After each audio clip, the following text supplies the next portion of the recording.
প্রিয় দশম শ্রেণীর শিক্ষার্থী, তোমাদের সবাইকে স্বাগতম। শিক্ষার্থী, চলো আমরা বোর্ডের দিকে লক্ষ্য করি। এখানে দেখতে পাচ্ছ আমরা একটা ধারা নিয়েছি। তো ধারার প্রথম পদ এখানে a=2 এবং এখানে ডিফারেন্স দেখো, এই জায়গা পর্যন্ত 2, এখানে হলো 4, এখানে ডিফারেন্স হলো 8। তার মানে এখানে যে সাধারণ অন্তর এটা কিন্তু 1 নয়। তার মানে বোঝা যাচ্ছে যে এটা সমান্তর ধারা নয়। তো এবারে দেখো আমরা ভিন্নভাবে তুলনা করি, অর্থাৎ এই পদকে এই পদ দ্বারা আমরা ডিভাইডেড করব, অর্থাৎ 4 ডিভাইডেড বাই হলো 2, তাহলে দাঁড়াচ্ছে হলো 2। আবার যদি 8 ডিভাইডেড বাই 2 4, তাহলে কি দাঁড়াচ্ছে, এখানেও 2। 16 ডিভাইডেড বাই 8, তার মানে এখানে দাঁড়াচ্ছে 2। অর্থাৎ এইখানে প্রতিটা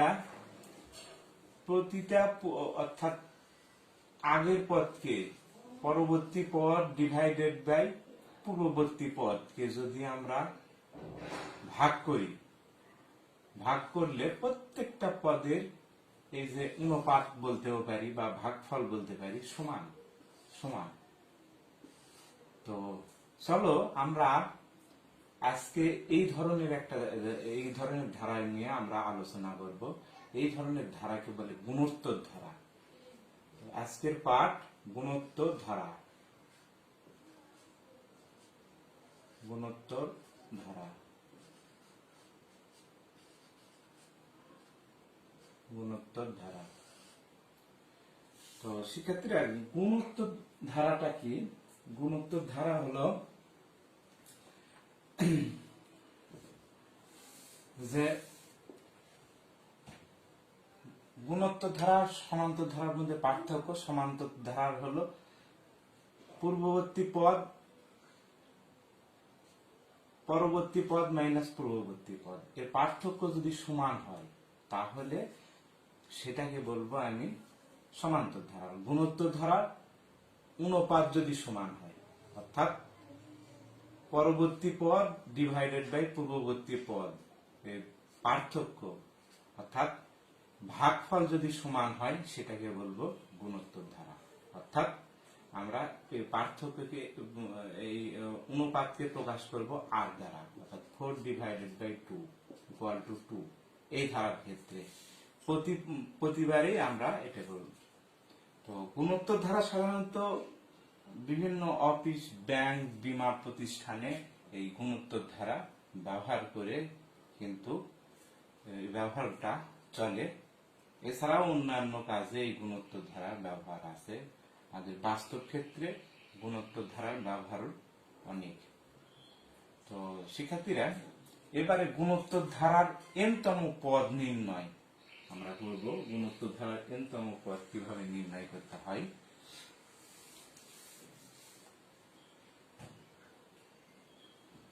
গুণোত্তর ধারা n-তম পদ নির্ণয়, অর্থাৎ সাধারণ পদ নির্ণয় বলতে পারি আমরা। n-তম পদ অর্থাৎ সাধারণ।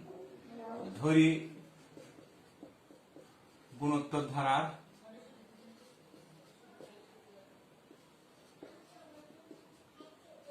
প্রথম পদ সমান হলো a। প্রথম পদকে আমরা a ধরে নিব। তো সেটাকে আমি এইভাবেও লিখতে পারি। অতএব প্রথম পদকে আমরা লিখতে পারি প্রথম পদ সমান a, এটাকে লেখা যায়। এবং আরেকটা সাধারণ অনুপাতটা ধরে নিই। সাধারণ অনুপাতকে আমরা আর, এর আগে বলছি আর। তো a সমান আমরা লিখতে পারি a আর, যেহেতু প্রথম পদ তাহলে 1 মাইনাস 1, অর্থাৎ 1 মাইনাস r টু দি পাওয়ার 0 মানে 1। এটা সমান আমরা এটাকে লিখতে পারি, দেখো a ইন্টু r⁴ সমান a ইন্টু 1 সমান a কিন্তু ঘুরে আসে আমরা এটা লিখতে পারি। তাহলে দ্বিতীয় পদ a r স্কয়ার, এটা কি আমরা লিখতে পারি a r 3 মাইনাস 1। তৃতীয় পদ যদি হয় তাহলে এটা a r 2 মাইনাস, তৃতীয় পদ যদি হয় a r স্কয়ার, তাহলে কি এখানে কি লিখতে পারি r a r 3 মাইনাস 1, এটা ঘুরে কিন্তু a r স্কয়ার আসতেছে। এভাবে ডট ডট ডট ডট যদি যাই আমরা n তম পদকে কি লিখব, দেখো একটা জিনিস খেয়াল করে, তখন তৃতীয় পদ বলছি তখন a r স্কয়ার হচ্ছে, অর্থাৎ a r 3 minus 1, a r 3 minus 1, তাহলে n তম পদ আসবে a r n মাইনাস 1, তৃতীয় পদ যখন হচ্ছে 3 মাইনাস 1, তাহলে n তম পদ হবে n মাইনাস 1, অর্থাৎ n তম পদ এইটা, অর্থাৎ সাধারণ পদ এইটা। তো এখন দেখি আমরা একটা ধারা নিয়ে এই সূত্রে আমরা সাধারণ অর্থাৎ কততম পদ যে কোনো পদ আমরা নির্ণয় করতে পারি। তো ধরো একটা ধারা 2 4 8 প্লাস ডট ডট ডট, ধারাটির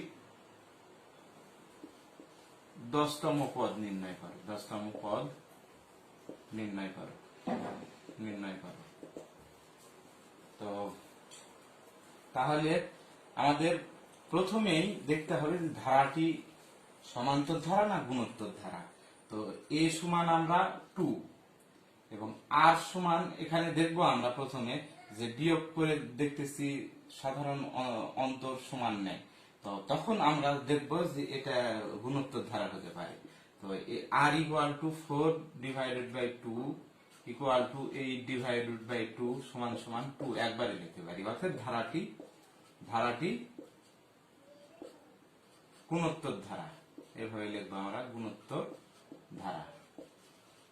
তো গুণোত্তর ধারা যখন কনফার্ম হয়ে গেলাম তখন আমরা জানি বলে লিখবো, আমরা জানি গুণোত্তর ধারা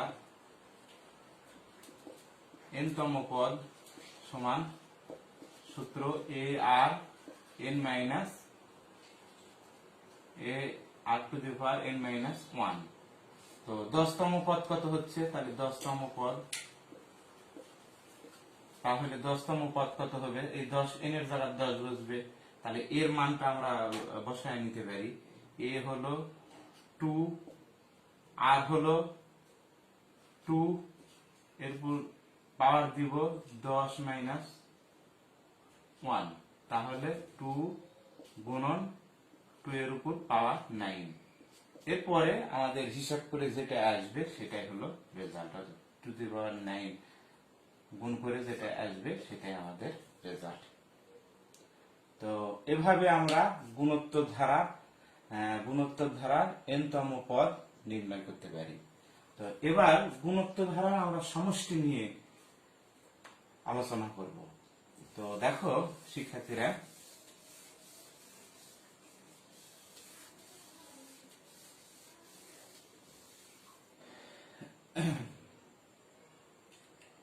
তো গুণোত্তর ধারা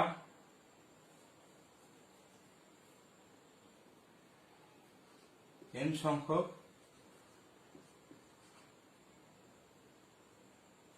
পদের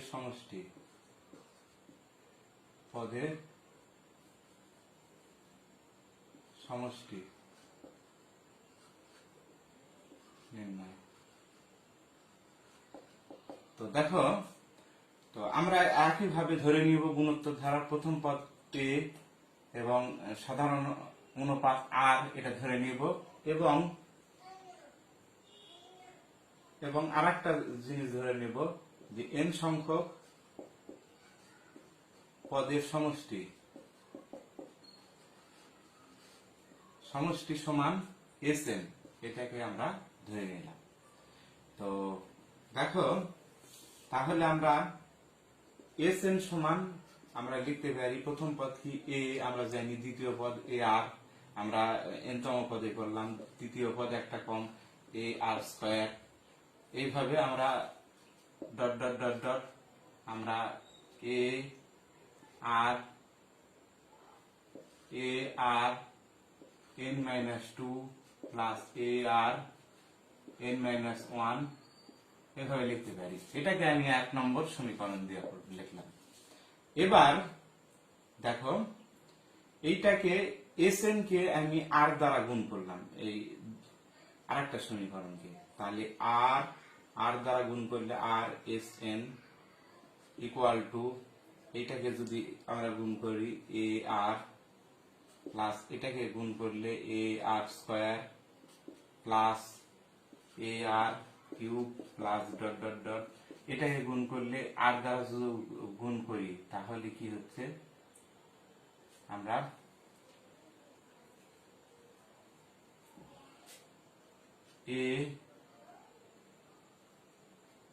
এখানে আর দেখো আর ওয়ান, আর মানে কি, এখানে আমি একটা জিনিস তোমাদের দেখে দিই, এ r n minus one into হলো আর যদি হয় তার মানে আর ওয়ান কিন্তু এখানে, তাহলে এখানে প্লাস হিসাবে যাচ্ছে, তাহলে এ আর এখানে টু যদি থাকে তাহলে এন মাইনাস ওয়ান, কিন্তু প্লাস এখানে ওয়ান আসতেছে, তাহলে আমাদের এখানে হচ্ছে কিন্তু এ আর এন মাইনাস ওয়ান, এখানে এ আর এন এসেছে, কারণ দেখো এ r n minus one into হলো আর এর উপর পাওয়ার, তাহলে কি এটা যোগ হয়ে যাবে এর সঙ্গে, তাহলে এ আর আর মাইনাস ওয়ান প্লাস হলো ওয়ান, যোগ হলে কিন্তু এ আর এন হচ্ছে, তো এ আর এন, এটা হলো 2 নম্বর সমীকরণ। এখন কি করব আমরা, 1 থেকে 2 বিয়োগ করে দিলাম, তাহলে বিয়োগ 1 মাইনাস 2, এটা করে দিলাম। তাহলে আরেকটু আমরা এবারে লিখি, অর্থাৎ এইখানে লিখি সমীকরণ 1 মাইনাস সমীকরণ 2 হতে, এটা তাহলে s n minus r s n equal to কি হচ্ছে, দেখো এটা আর এটা কেটে যাচ্ছে বিয়োগ করলে, এখানে বিয়োগ চিহ্ন, এখানে বিয়োগ, এখানে বিয়োগ, এখানে বিয়োগ, এখানে বিয়োগ, দেখো কেটে যাচ্ছে, এটা আর এটা কেটে যাচ্ছে, এটা আর এটা কেটে যাচ্ছে, এটার সাথে আরেকটা পদ যদি থাকতো এটা কেটে যেত, তাহলে দেখো এটা আর এটা কেটে যাচ্ছে, এটার আগে যে একটা পদ ছিল এটা আর এটা কেটে যাচ্ছে, তাহলে থাকতেছে শুধু এই যে এটা আর হলো এটা, তাহলে a minus a r to the power n, তাহলে এখানে দেখো আমরা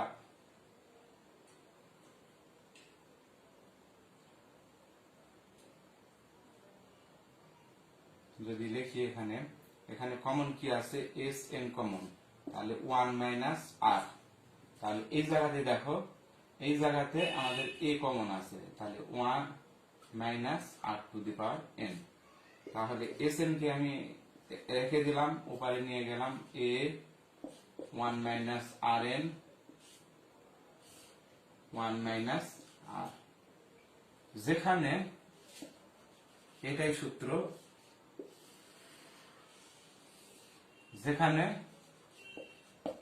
যেখানে আর ইজ লেস দেন 1, অর্থাৎ আর এখানে আর এর মান লেস দেন 1, অর্থাৎ আর এর মান 1 এর চেয়ে ছোট হতে হবে, 1 এর চেয়ে ছোট হতে হবে। এবারে যদি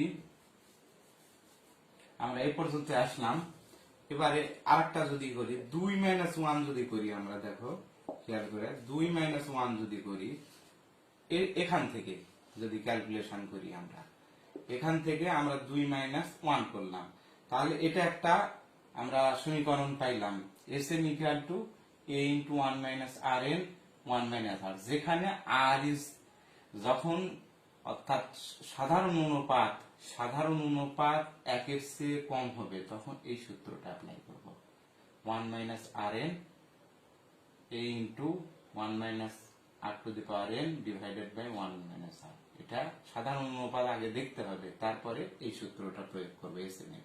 তো এস এন এর দেখো আরেকটা সূত্র আছে, এবার আমাদের দেখাচ্ছি, তো এটা একটা সূত্র আমাদের গেল। এবারে দেখো এবার করব কি 2 মাইনাস 1 করব। 2 মাইনাস 1 করলে দেখো কি হয়। তাহলে 2 মাইনাস 1 করলে এটার থেকে ওটা বিয়োগ, আর এস এন মাইনাস হলো এস এন। তো এটার থেকে যদি এটা বিয়োগ করি তাহলে এই পদটা আগে আসবে, কাটাকাটি সব ভুলে যাবে। তাহলে এ আর এন মাইনাস হলো এ। তাহলে কি আসে দেখো এখান থেকে, তাহলে এস এন কমন নাও, তাহলে আর মাইনাস 1, আর এখানে কি আসতেছে এ কমন নিলে r n, r to the power n minus হলো 1। তাহলে কি হচ্ছে দেখো, এস এনটা তাহলে a into r n minus 1 r minus হলো 1, যেখানে যেখানে আর ইজ গ্রেটার দেন 1 হবে। অর্থাৎ সাধারণ অনুপাত যদি 1 এর চেয়ে বড় হয় তখন আমরা এই সূত্রটা অ্যাপ্লাই করতে পারবো। একটা জিনিস মনে রাখতে হবে তোমাদের, যখন 1 এর চেয়ে বড় মান যেটা হবে তখন এই সূত্র মনে রাখবে, সেটা হলো আর এনটা আগে হবে। অর্থাৎ 1 এর চেয়ে যখন বড় হচ্ছে, এখানে দেখো এই মানটা সব সময় ধনাত্মক হবে।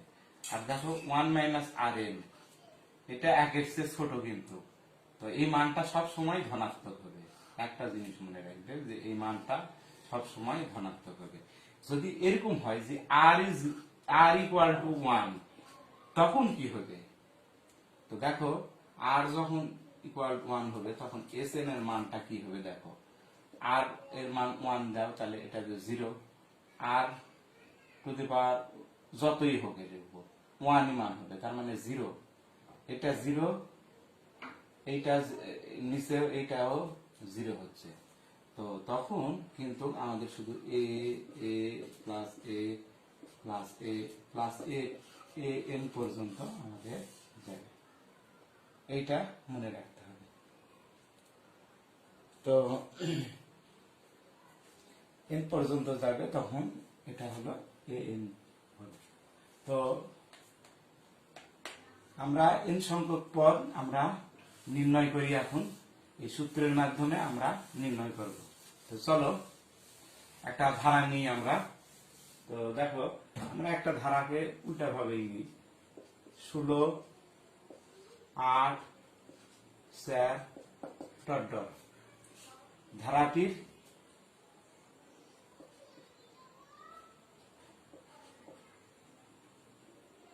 সাত পদের সমষ্টি, 7টি পদের সমষ্টি নির্ণয় আমরা করব। তো তাহলে ধারা প্রথমে ধরে নিতে হবে, ধরি ধারাটির হলো এ সমান হলো প্রথম পদ কত 16।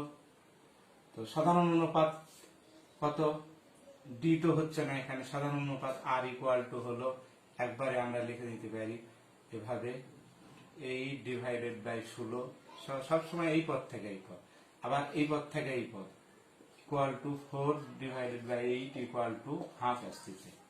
অতএব ধারাটি কি, ধারাটি গুণোত্তর ধারা, গুণোত্তর ধারা। তো গুণোত্তর ধারার এন সংখ্যক পদের সমষ্টি সূত্র কি, পদের সমষ্টি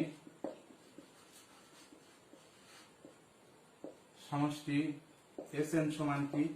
এখন আমার সাধারণ অনুপাত দুইটা সূত্র আছে, তো যেহেতু সাধারণ অনুপাত আর ইজ লেস দেন 1, তখন সূত্রটা কি হবে 1 minus r n a into 1 minus r, এখানে মিল আছে, নিচে মিল আছে। তো যেখানে আর ইজ লেস দেন 1, দেখো এই যে আর এর মান এখানে 1 এর চেয়ে ছোট বসালে কিন্তু এটা পজিটিভ মান আসছে, এই জিনিসটা খালি মনে রাখতে হবে। তাহলে আমাদের 7তম পদ আর এস 7 সমান কত হচ্ছে, এই মানটা হলো 16, এটার মান কত 1 মাইনাস আর এর মানটা কত, আর এর মানটা কত আসতেছে, আর এর মানটা আসতেছে, আর এর মান হাফ, এর উপর কত 7তম, তো এইভাবে 7, নিচে হলো 1 মাইনাস আর এর মান হলো হাফ। তো এভাবে আমরা 16, এখানে 1 মাইনাস 1 ডিভাইডেড বাই 2 এর উপর পাওয়ার 7, 2 এর উপর পাওয়ার 7, এইভাবে আমরা করব। এরপরে এখানে হাফ। এভাবে যদি আমরা ক্যালকুলেশন করি তাহলে মানটা চলে আসবে 16 মাইনাস এখানে 2 টু দি পাওয়ার 7, অর্থাৎ 2 7 বার গুণ হলে কত হচ্ছে, 2 গুণন 2 গুণন 2 গুণন 2 গুণন 2 গুণন, আমরা ক্যালকুলেটরের সাহায্যে খুব তাড়াতাড়ি করব, 1 2 3 4 5 6 7, তাহলে 4 8 16 32 64 128, তাহলে 1 minus 1 divided by 128 divided by হলো হাফ। হাফ, তো দেখো এখানে 16 মাইনাস এখানে 128 হাফ আসছে। তো এখানে দেখো তাহলে কত হচ্ছে, 128 মাইনাস হলো 1, তাহলে 16 গুণন হলো 127, 16 গুণন হলো 127 ডিভাইডেড বাই 128, এখানে হাফ। তো এভাবে ক্যালকুলেশন করলে আমাদের উত্তর চলে আসবে 127 ডিভাইডেড বাই 128, এটাকে 2 ডিভাইডেড বাই 1 এভাবে লিখতে পারি। তো আমরা কাজ করলেই কিন্তু এখানে হয়ে যাবে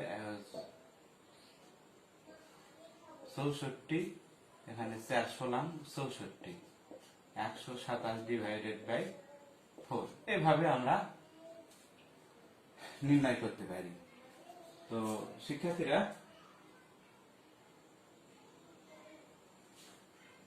এরপরে আমরা আর কিছু অনুশীলনের একটা প্রবলেম করার চেষ্টা করি আমরা। তো দেখো আমরা প্রথমে 13.2 এর আমরা প্রথমেই 8 নম্বর গুরুত্বপূর্ণ গুলো করব। 13.2 8 নম্বর। তো প্রথমে বলছে কি তোমাদের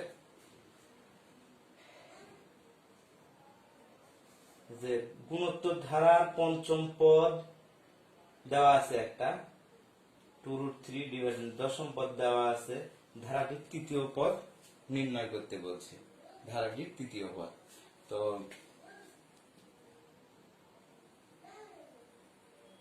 ধরি গুণোত্তর ধারার প্রথম পদ হলো এ এবং সাধারণ অনুপাত কত, সাধারণ অনুপাত আর।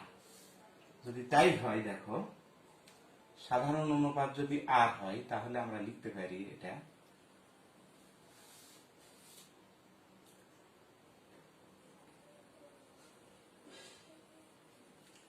গুণোত্তর ধারা আমরা জানি বলে লিখবো, আমরা জানি গুণোত্তর ধারার n-তম পদ সমান a r n-1। তাহলে অতএব প্রথমে কততম পদ বলছে, প্রথমে বলছে হলো পঞ্চম পদ। তাহলে অতএব পঞ্চম পদ সমান, তাহলে a r 5 - 1 সমান a r 4।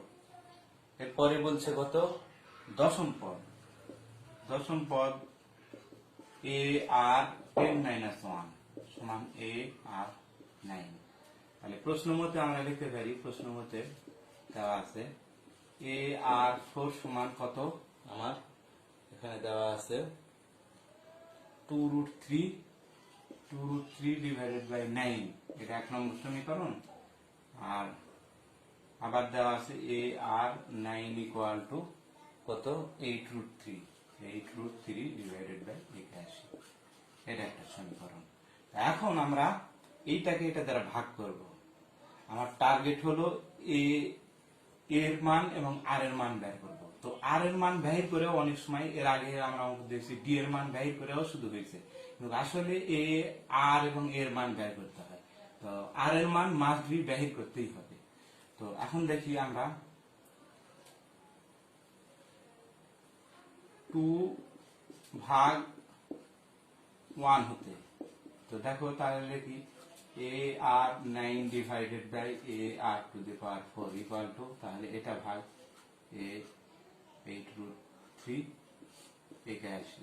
তো ভাগ হিসাবে যদি না লিখে একবারে গুণ হিসাবে আমরা লিখে দিলাম, তাহলে উল্টা যাবে 9 ডিভাইডেড বাই 2√3। তাহলে দেখো এ কেটে গেছে, তাহলে এখানে ভিত্তি 1, তাহলে ভাগের সময় পাওয়ার গুলো বিয়োগ হবে, তাহলে এ আর 9 মাইনাস হলো 4, এখানে 9, এখানে 4, তাহলে কি হচ্ছে, এখানে √3 কেটে যাচ্ছে, তাহলে 4 ডিভাইডেড বাই 9, তাহলে এখানে কি থাকতেছে আর টু দি পাওয়ার 5 থাকতেছে, আর টু দি পাওয়ার 5 থাকতেছে। তো এখন দেখো এটাকে আমি 5 যদি বানাই, এখানে কি হচ্ছে,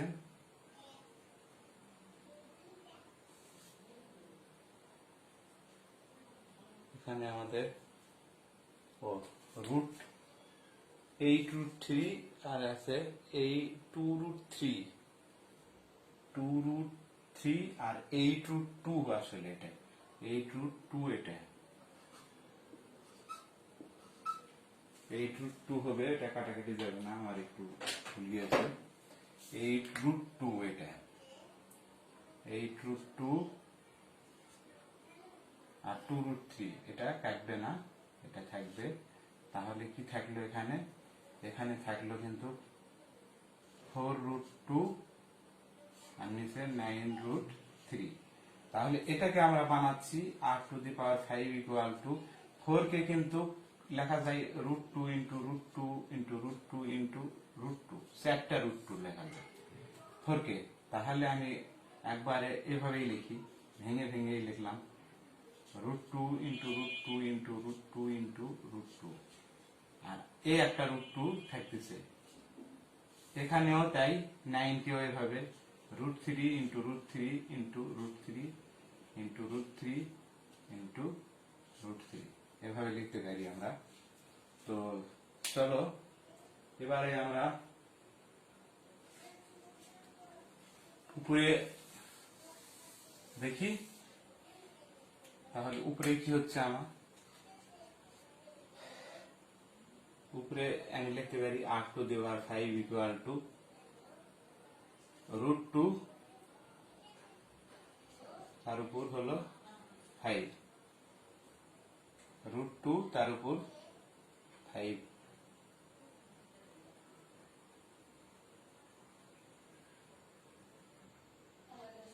আর নিচে হলো কি হচ্ছে, নিচে হলো √3 তার উপর পাওয়ার 5। তাহলে এটাকে আমি কিভাবে লিখতে পারি, আর টু 5 ইকুয়াল টু হলো √2 ডিভাইডেড বাই √3 পাওয়ার 5। তাহলে আর সমান একবারে লিখলাম √2 ডিভাইডেড বাই 3, এটা আমার সাধারণ পদ আসছে। তো সাধারণ পদের মান যখন আসছে, আমাদের এর মান আমরা যদি যে কোনো একটা সমীকরণ বসায় দিলে এর মান পাবো। তাছাড়াও আর একটা কাজ করতে পারি আমরা, দেখো তোমাদেরকে একবারে আমরা কাজটা করব। অতএব ধারাটির তৃতীয় পদ যেহেতু বলছে, তৃতীয় পদ সমান লিখতে পারবো এ আর 3 - 1 সমান এ আর স্কয়ার। এ আর স্কয়ারকে আমরা এইভাবে লিখতে পারি এ আর পাওয়ার 4 গুণন 1 ডিভাইডেড বাই আর স্কয়ার। এই যে আর স্কয়ার, এখান থেকে আর স্কয়ার কাটলে এখানে আর স্কয়ার এ আর স্কয়ার থাকলো। তো এইভাবে লিখতে পারি, কারণ কি দেখো এ আর টু দি পাওয়ার 4 এর একটা মান দেওয়া আছে, এ আর টু দি পাওয়ার 4 এর একটা আমাদের মান দেওয়া আছে 2√3 ডিভাইডেড বাই 9 গুণন 1 ডিভাইডেড বাই আর স্কয়ার, অর্থাৎ 1 লিখলাম, আর এর মান হলো 2√3, এই মানটা বসায় দিলাম, স্কয়ার দিলাম।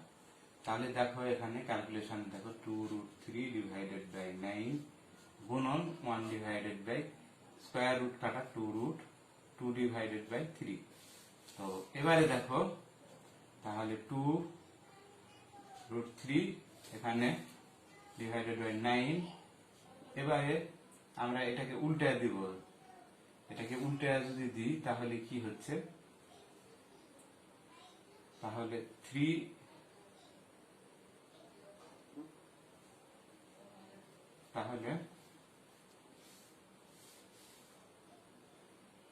3 ডিভাইডেড বাই 2 আসতেছে।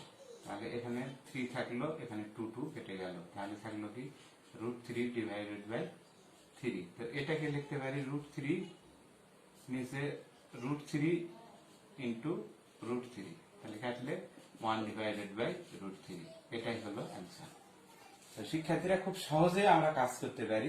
যদি এখানে বলে যে পঞ্চম পদ নির্ণয় করো, তাহলে পঞ্চম পদ যদি বলতো, এখানে পঞ্চম পদ না যদি বলে যে ষষ্ঠ পদ নির্ণয় করো, তাহলে এ আর টু দি পাওয়ার এ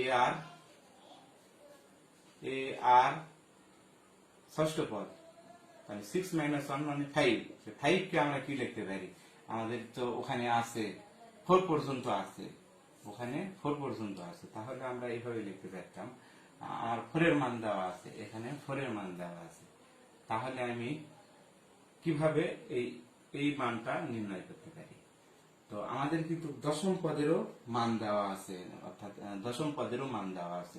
তো দেখো তাহলে এ আর এখানে যদি আমরা 9 লিখি, এ আর 9 আমাদের 9 পদের আছে, তাহলে ডিভাইডেড বাই এখানে কত করলে হচ্ছে, এখানে 5 হচ্ছে, দেখো পাওয়ার 4 করলেই হয়ে যাচ্ছে।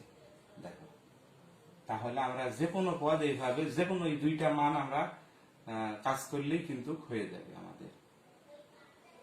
তো এভাবে আমরা পদগুলোর মান আমরা খুব সহজেই আমাদের এ না বের করে আমরা এই মানগুলো নির্ণয় করতে পারি। যদি আমাকে বলে যে 7 a টু দি পাওয়ার 7 নির্ণয় করো, এটা নির্ণয় করো, তো এটাও সম্ভব আমাদের এ আর 7। তো আমরা 9 লিখবো গুণন 1 টু, এটা 7 হতে কি দরকার, আর স্কয়ার দরকার, হয়ে গেছে। তো যে কোনো পদ আমরা এইভাবে মান নির্ণয় করে আমরা এই মান আমাদের মান দেওয়া আছে, এটার মান দেওয়া আছে, আমরা করতে পারি। তো শিক্ষার্থীরা আজ এ পর্যন্ত, খোদা হাফেজ।